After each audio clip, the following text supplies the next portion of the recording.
afternoon, Allie. Welcome to Confidence Conversations. Jocelyn, I'm so excited to be here. I'm like, should I do the lipstick? Is it YouTube and podcast? It's all the things. So I am just so happy to be here with you and with everybody else watching. It's going to be fun. Yes, we're going to have such a good time. We have so much to cover. But first, I have to start with the topic that is near and dear to my heart, confidence. What does confidence mean to you? That is such a good question, especially because I think everybody defines it the way that they feel it, so it's very different. Right off the bat, I just want to say confidence is not something you're born with. And so if anyone watching is like, oh, I'm not that confident, I don't know, like, that's okay. Their confidence is a skill. So that's something that I always like to talk about when the conversation and the topic of confidence comes up, because it's something that you can learn and you can practice and you can keep growing and evolving. So that's something that I love to talk about is just knowing that no matter where you are and how you feel with your level of confidence, you can always grow that. So for me, confidence is a feeling. It's really just owning the space and really feeling aligned with who I am at my core and showing up that way in all that I do. Yeah, you raised such an important point, which is that we're not born confident. Maybe some of us have more of those confidence cells activated than others, but it really is something that we have to work towards and cultivate daily, which is why I started this site. When we think about confidence, it's often like how someone looks or how they present themselves, but like you said, it's really something that stems from within, and it's not necessarily something that people are going to be able to view from the outside. In fact, a lot of people who may look really confident may not always have the confidence that you think that they have, and vice versa. I know that there was a period personally in my life where I was getting comments like, oh, you always look confident, you always seem like you have it going on. And I'm like, oh, that's great, because I don't feel like that. Over time, it was something that I was able to build and to grow. So leading off of that, I really want to hear about your confidence journey and how you got to be where you are today as the founder of the OnAir Institute. Yeah, so I'm growing up, I was always like the weird, like I'm super grateful. Like even as a kid, I was like, I'm just so grateful that like I can run and I can do this. And I think my mom played a huge role into that because that's just who she is at her core. So I was always and still am just very much living in this constant state of gratitude. And when you start to acknowledge and you're aware of all the things that you have, I feel like you're just you just start to feel happy and you feel at a place where, you're like, I'm good. I am enough. I have enough. Everything that I set out to do is just adding to that. But at the baseline, like when you're grateful, you feel enough. And I think that gratitude and confidence have so much in common, because when you feel enough, you feel confident. Right. And what you said before about not necessarily, dressing the part, even people who look amazing and sound amazing and hold their shit together, they might be crumbling on the inside. And that is so important to acknowledge. But at the same time, I find that when I look my best or when I put a face of makeup on and I'm going out there, it does also internally make me feel a bit more confident too. So I think that depends on the person and how they want to show up in this world and how confidence looks and feels for them. But for me, it stems from gratitude, just being grateful, being deeply rooted in the belief that what I have currently is enough. And when I put that feeling and that energy of gratitude out into the universe, because I'm very spiritual too, I will continue to get more things to be grateful for. So I feel that just being happy with what I have and constantly feeling grateful has helped me to feel super, super confident. And I think that that's such an important thing that people might not necessarily think goes together, but it's a mindset too, So when confidence really stems from your mindset as well. So having a mindset rooted in abundance, right? There's abundant opportunities for you. There's abundant money coming your way. There's abundant friendships you can make and have. And just being grateful for all of that. I think when you align yourself with that energy, you just start to feel more confident in the person that you are. I we're like 2 seconds in and I'm so into it. I think we're soul sisters from what you've just said. It's so funny, like in doing the confidence conversations, I notice that I'm meeting more and more women who do share the same sort of ideologies. And I want to touch on the attitude of gratitude, because I think that it is so important. And it's something that, like you said, we don't logically put the two together, gratitude and confidence. But it's really when you take a step back and think about all that you have, all that you're able to do, and all that you've accomplished in the past, it's like, how can I not be confident? How can I not be motivated? And how can I not be excited for my future? Because I've done so much already. There's so much more to come. And so I love that you were able to say that. I want to talk a bit about abundance mindset with you, because you brought it up and it's something that I talk a lot about. So what does abundance mindset mean to you, and how do you practice mindfulness every day? Yep. So I always, again, do things where I'm like, okay, this is whatever's happening to me now, I am bigger than this. So if I have emotions that are, I'm feeling sad, right? We're all human. We go through a series of emotions, sometimes on a day-to-day basis, ranging from all over the place. But when those feelings do come, I've become super grounded with how I'm feeling. So I always give myself, honor, and I always reflect on like, okay, if I'm feeling sad, I'm going to feel sad. I'm going to be all up in my feelings and I'm going to let it pass through me, because it doesn't define who I am. It doesn't, like, if I'm feeling depressed, I'm not depressed. I'm still Allie. I'm just feeling this emotion that I'm letting pass through me by honoring it. Separating yourself from that, Yes. that label, I think is so important and so crucial. And you have to, like you said, identify the feeling, but not identify with the feeling. Yes. You said it perfectly. Oh my gosh, we are soul sisters. Like, yes. But so going back to, just when you are just constantly aware of and in tune with yourself, I think that's key for just growth in general. So having that abundance mindset versus, like a scarcity mindset, right? Those are usually the two typical mindsets that we can put ourselves in.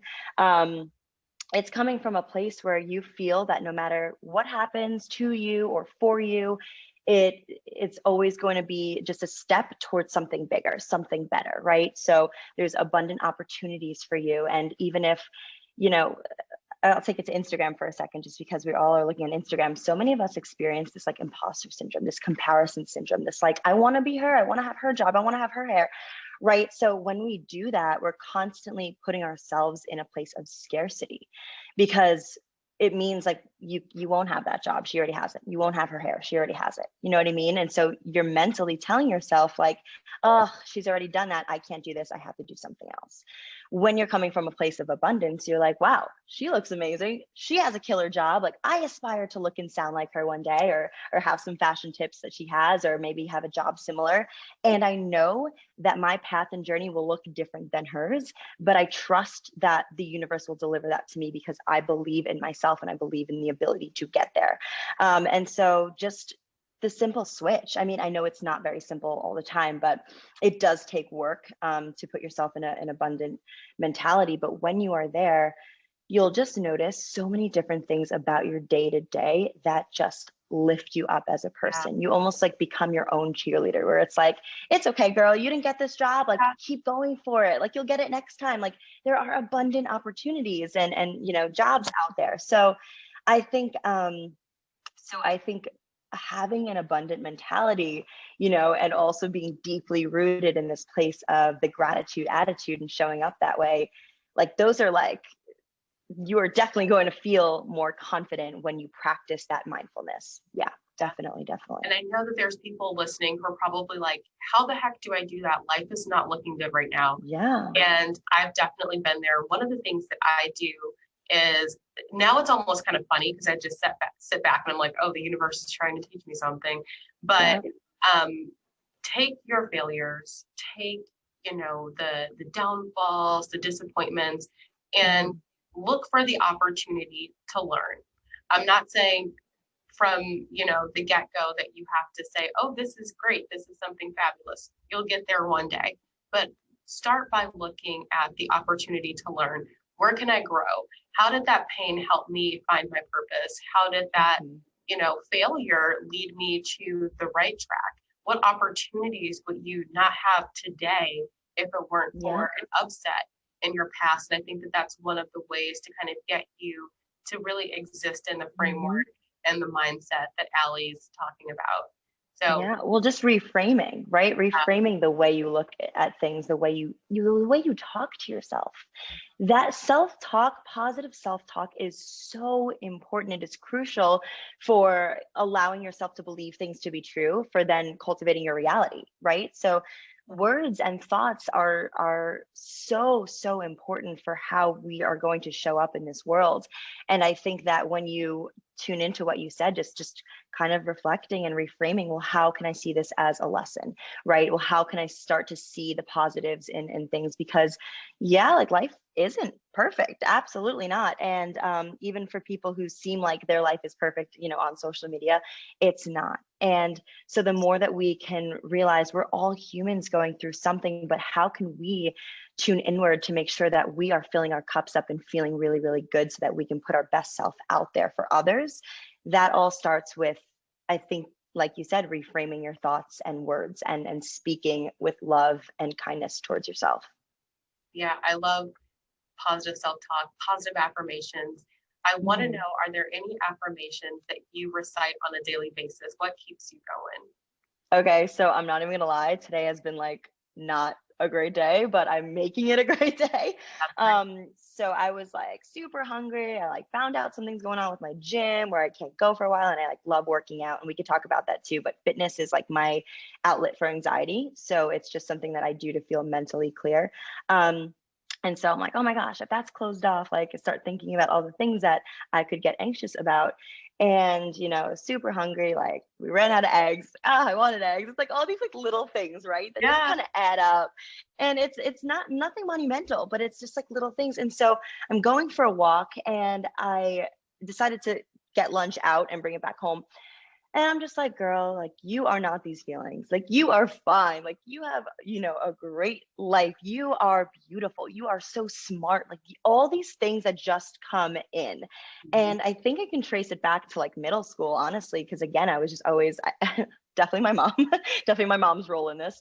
But she always kind of instilled having those affirmations ready for any time we're feeling less than, and just being our own biggest cheerleaders. And I'm the middle of three girls, so she was very much into, positive self-talk with us and learning about it from a very young age. So, I do that all the time, just as little reminders of like, hey, I'm human and I'm not this emotion and this stressful feeling that I'm currently experiencing. It's just a feeling because of X, Y, and Z. I can literally pinpoint why I'm feeling this way, and it's okay.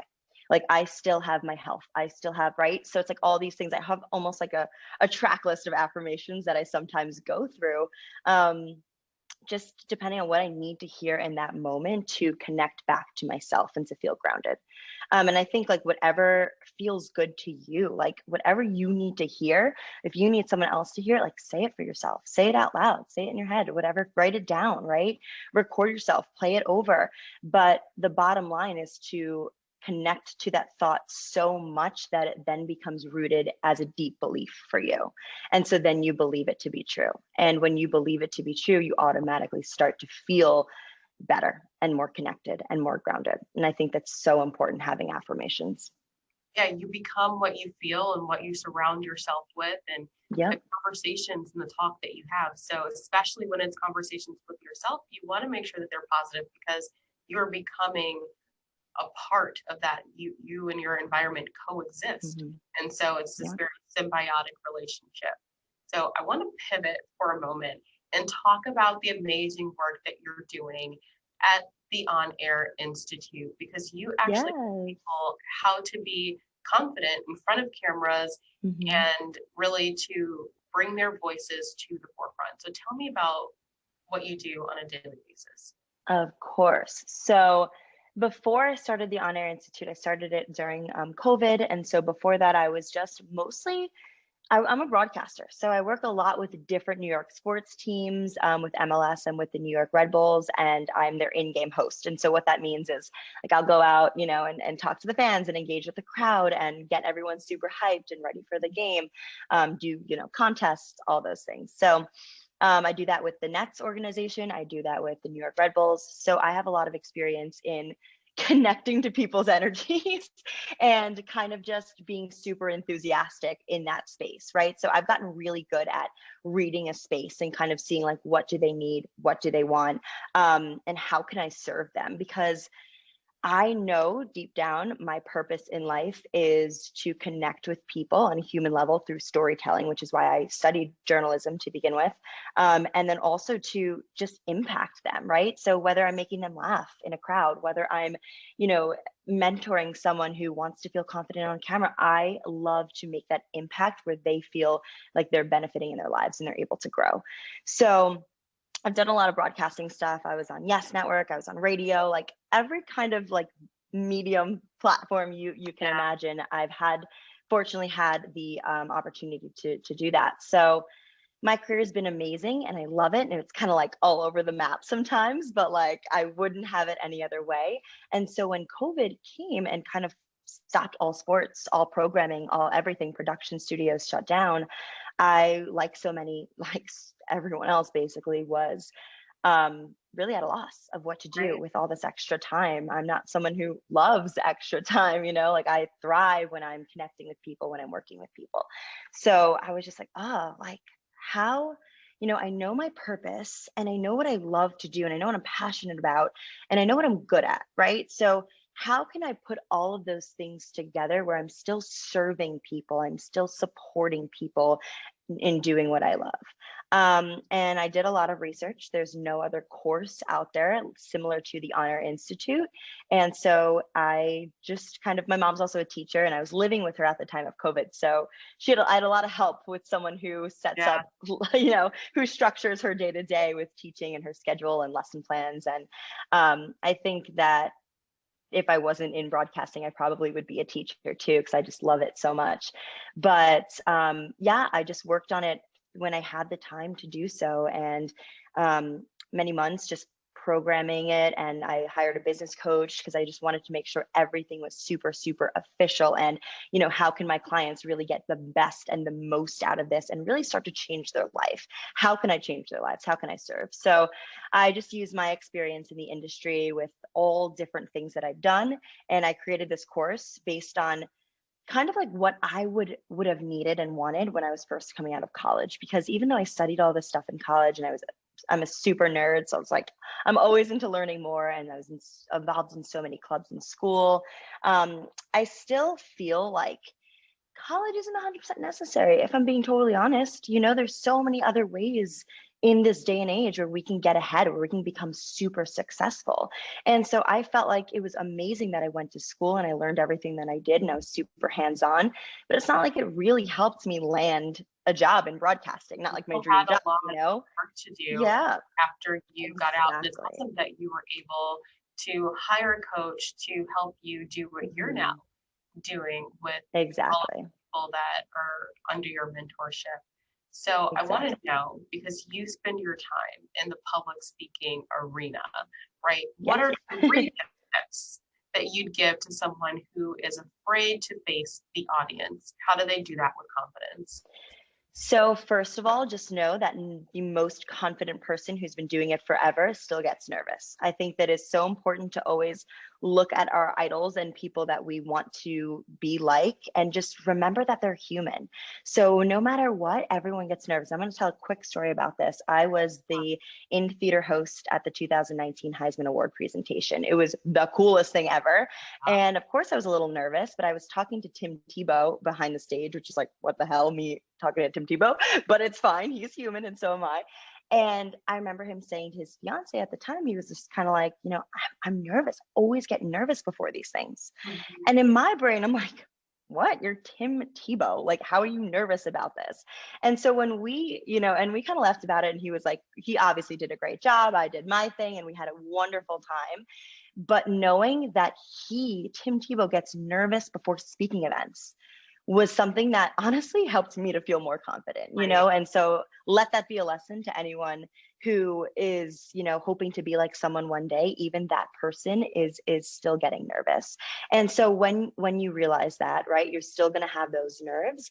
And the best thing to do at that point, tip one, is remember everyone's human. Tip two is when you get nervous, try to channel that nervousness into enthusiasm, because it is the same energy. It's the same energy. So it's just in how you show up. Is it nervousness, right? Is it like, oh, you're fidgety and all this stuff and you're playing with your hair and whatever, right? Or can you channel it into enthusiasm, still be super, you know, energized, super performative, but also kind of like take note of, okay, I'm going to take my power posture. I'm going to talk, you know, really enunciate on certain things and have good diction, right? So there are things that we can do with that nervous energy that actually helps our performance so much more. And I think channeling that into enthusiasm is the best thing that you can do for sure.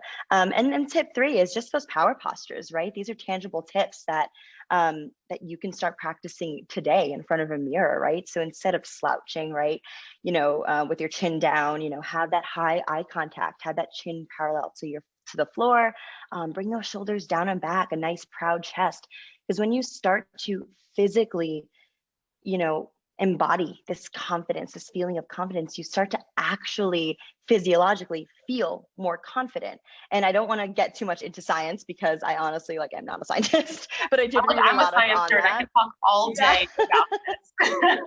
Yes, but I'm just like, but I know that to be true. There's so many studies on it. So it is an incredible thing to know that all the power that you have is already inside of you. So how can you, you know, tap into that, lean into that, and start to make it work for you so that you do feel more confident? And there are Yeah, definitely tips that, yeah, you can take and start practicing even today.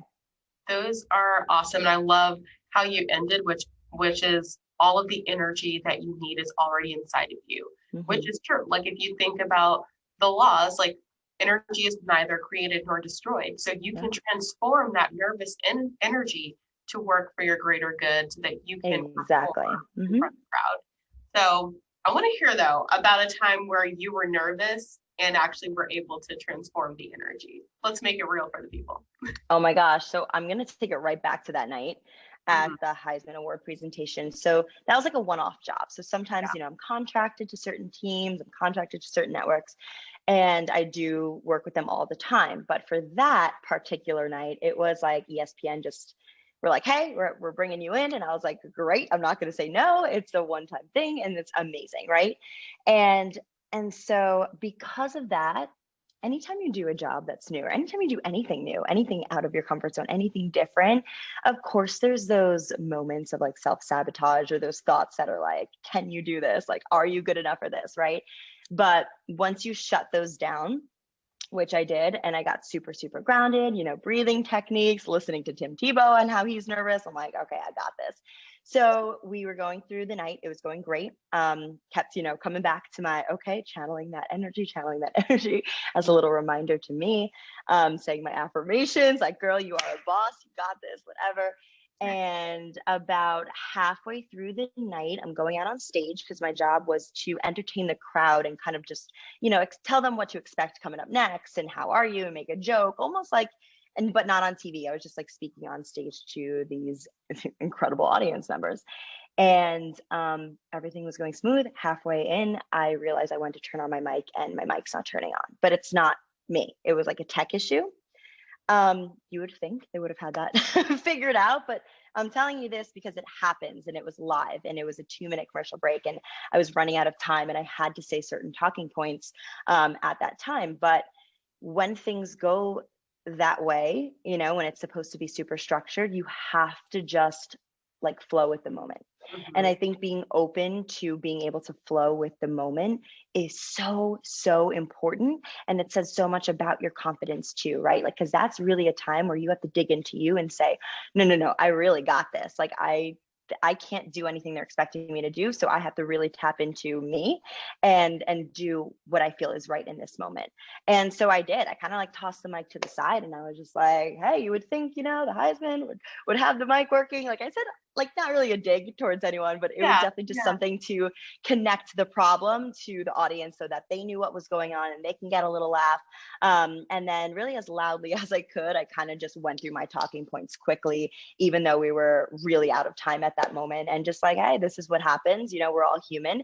And in that moment, I was able to connect with a crowd of some of the best athletes in the world and some celebrities and people who were just looking at me like, kind of like, well, now what, right? Well, here's what. We're all human. Shit happens, right? So people always want the best for you because it's so cringy, like thinking about like if we've ever seen a performance on stage, right? And how like they're lip singing, but you're still rooting for them anyway. But like Yeah. let's say you hear them as they're like kind of the lip sync goes out and you hear them like in the Lizzie McGuire movie. And it's like, that's not like, Taking right? it back. You kind of feel that like cringe because as an audience member, you want the best for them. You want Right. the best for the people on stage. You're rooting for them. And so when you remember that as the performer or the person on stage or on camera, you remember that these are humans who are rooting for you, so it's something that they want to see you do well. They want to see, because it makes them feel comfortable and it makes them feel connected, and I mean, it makes them feel good about being in the space that they're in. So when you remember that, like, an audience, no matter who is in the audience, no matter who makes up the audience, they're rooting for you and they're humans, you are able to just connect on that level and just be like, hey, my mic's broken. I don't know what's going on, but we're still having a great night and here's what to expect next. And stay tuned and sit down and whatever I said, right? And you make the most out of just being able to go with the flow. And I think So that important. it's hard, but it's so necessary. It's so necessary to just have that open mind and that open flow of energy, honestly. Yeah, I think that, and I think you said this too, going with the flow and being able to just let life happen, whether it's a moment in time or something, huge, monumental, catastrophic, even being able to just kind of go with it is a true testament to confidence, because we can't always control the situations around us. We can't Mm, control our environment, how other people behave, what have you. But the one thing that we can control is how we respond. How are we going to react to what's going mm-hmm. on? How are we going to engage? And how are we going to stand in our power despite Yep, what's going on? And so I really love the point that you made about just humanizing that very human experience. Like, if you're having trouble in a moment, look at it from the viewpoint of an objective bystander. That exactly. bystander is not going to be thinking, oh, Allie or Jocelyn has no clue what they're doing. This is horrible. They're probably going to have some level of compassion towards you. So treat Mm-hmm. yourself with that same amount of compassion and just make it through. I think that's what it's all about. Yeah. I love that you said that too, about how in general, like even speaking to people who aren't ever going to be on a stage and they have no, interest whatsoever in wanting to be a performer, but there are still so many situations just in day-to-day life that we can't control. And that's another tip that I have for just what I do to feel good and to feel grounded, is to realize what you can and what you can't control. And so when certain things happen to you, it's like, well, can I control this or can I not? And I mean, over the years, it's taking practice, but I've really like truly let go of things I have absolutely zero control over. And as far as things you can control, it's like, well, yeah, everything in life, the way that things kind of happen are caused by some sort of reaction. So if you know that like responding a certain way to something will cause something negative to happen or a friendship to end or whatever, take a moment to just say, I'm in control of how I react to this. I'm in control of how I show up to this. What do I want to show up as and how do I want to react? That will be not so detrimental to anyone. And I think taking that moment to recognize, okay, I have this power and I have this control over what happens next, which isn't always in every situation, but it's in some situations. So yeah, I'd say like take that pause too, to Mhm. really reflect on what it is you have control over and how that could play a bigger role, because some of us are so quick to react in a certain way that we then regret, right? And then it's like, oh shit, I don't know why I did that. Like, I didn't actually mean that. I was just so mad, right? And so, and that's normal. That's part of being human. So when we're able to kind of just give that pause, or maybe not text that person back or call that Take a person back breath. for a little bit Just until take we're a nice grounded. deep breath. Yeah. Yeah. But we do what we can control, we have a lot of control over. So I think it's a good thing to know that.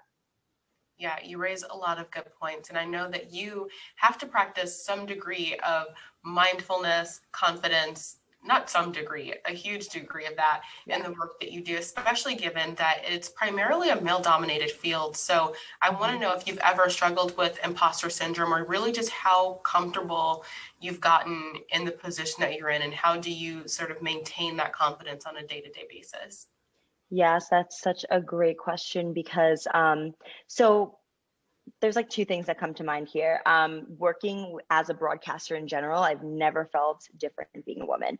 I've never felt like imposter syndrome. I've had, that's not true. I haven't in a while. I think when I was first starting out, I probably did. I probably would look at other women in the industry who I admired and was like, oh, like, am I as good as her? Like, can I really do this? Can I really be as successful?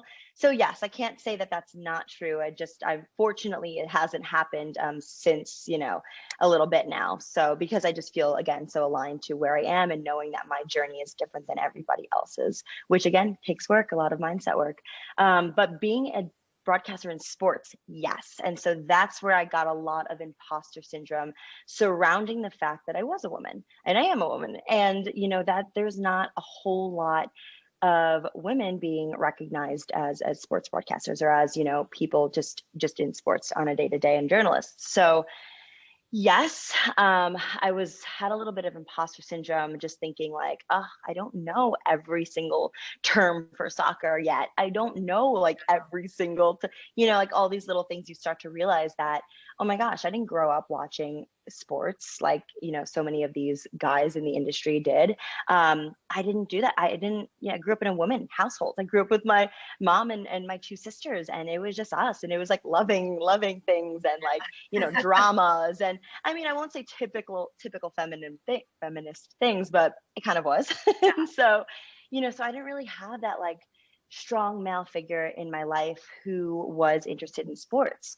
And so I kind of took it upon myself to get really into it, to learn as much as I could. And luckily, meeting my boyfriend in college, he's so into sports. He played all the sports growing up and everything. So he's kind of like, I'll text him if I feel like I need a little help with something, or like, what was the stats for the last game? And he's like, I got you, I'm on it. So having someone in your corner who understands you, who wants to help you, who's always willing to support you, and really sees the most in you, I think also helps you to see the most in yourself. And then I really haven't felt imposter syndrome in this industry since the beginning with that as well. In fact, I've just been putting myself out there and just been learning, like you said, like learning is the key to growth. Just been learning as much as I can so that I feel comfortable and confident with my words. I feel like, I know what's going on. I should know what's going on if I'm in sports, And so it is a bit of a learning curve, I think, depending on what type of broadcasting you're getting into. And yes, I did experience imposter syndrome for sure, but now I feel like I'm at a place in my career where I feel good and I feel like I belong, and not to anyone else, but I belong for me. I'm meant to be where I am. So that did take a few years, which I think again is human, is normal. It's okay if you're experiencing that currently, and just keep putting in the work to grow yourself, to learn the most that you can learn, to keep putting yourself out there, and to keep reaffirming that where you're at is where you're meant to be. So all of those tips are things that I've learned really throughout the years. And that's what I teach to my students in the OnAir Institute, because they are mostly females and most of them want to get into sports broadcasting. And I love it so much because I know that that's where the future's headed. And I mean, that's where we've been for a little bit, but now so more than ever, I'm seeing more and more women in sports, and it's freaking incredible. And they are so empowered by each other, and they're so inspired by, their role models in the industry, like Doris Burke and a bunch of people. And I'm just so Erin Andrews, right? So all these amazing, strong female sports broadcasters and sideline reporters. And they're like, yeah, but I can also be like her. So there's this like shift, I feel like, when we surround ourselves with like-minded people who want the most for us and the best for us, that we genuinely start to feel like, holy shit, I can do this. Like I feel confident about it. I feel like, Yeah. yeah. And you So know that that is going to be for you. And I love what you say about the people that you surround yourself with, because that really is a part of framing your environment and your reality. When you have people who are feeding into you, telling you that you can do something and affirming you, it is really helpful versus having a group of people who aren't supportive or aren't speaking light into your dreams. And so it's so crucial to have that important network, whether it be your boyfriend, your family, your friend. Having a positive network of like-minded people is so crucial. yeah, The other point absolutely. that I love that you made was really just about practice. It's practice doesn't necessarily make perfect, but it does get you comfortable, and it helps you overcome any sort of imposter syndrome or feelings that like you don't belong, that you can't do it. You mentioned earlier that people always feel nervous, and I think that that is normal. It shows that you care about what you're doing, but that nervousness should never get in the way of feeling like, oh, I don't belong. And there's a Absolutely. huge difference between the two. And so really just putting Mhm. yourself out there and doing it despite the fact that you're afraid, despite the fact that you have fear, will get you to a place where you're overcoming that fear. Yeah, 100%. And I love that you were talking about networking. So I just want to add on that a little bit. Yeah. Um, I feel like it's so important to have, friends and family members and your partner all as a support group. But unfortunately, that's not always the case for everyone. And so just for those people, specifically, if you're like, I feel like I'm dreaming bigger and I want more, but everyone's like, kind of okay with being complacent around me. So should I feel okay being complacent? Should I just like do what my mom wants me to do, or, study what my dad wants me to study, whatever it may be, right? I want you to know that social media can be such a beautiful tool as a free networking platform. Reach out to people, connect with like-minded people. If they are not in your immediate circle, you can outsource for them. You can literally type in, sports broadcaster New York, or like whatever it may be, and just start to Follow for find hashtags, those people. reach out to Facebook 100%. groups. Like Yep, they're like, 100%.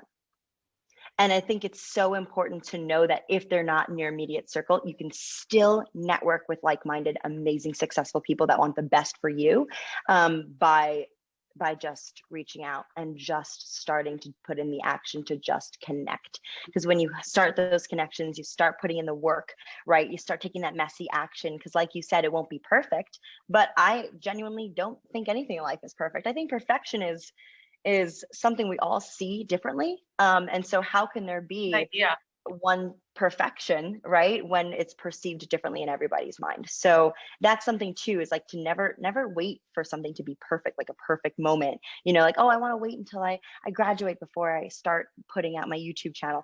I want to wait till I post a cute picture before I reach out to this sports journalist.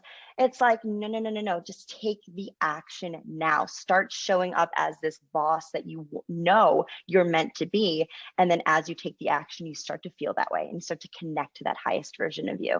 And that's where like all the magic happens, is just taking that messy action and going for it. Messy action. I love it. And guys, there's no perfect time than now. Now is the perfect time. There's always going to be an excuse as to why things, aren't lining up or why you should wait. There's always going to be an excuse. Mm-hmm. And so being able to seize the current moment is really what you want to do. So Allie, you mentioned networking and finding an awesome community on social media. And I know that after this conversation, people are going to want to connect with you. So how do we Yeah. find you? Social, website, give us all the details.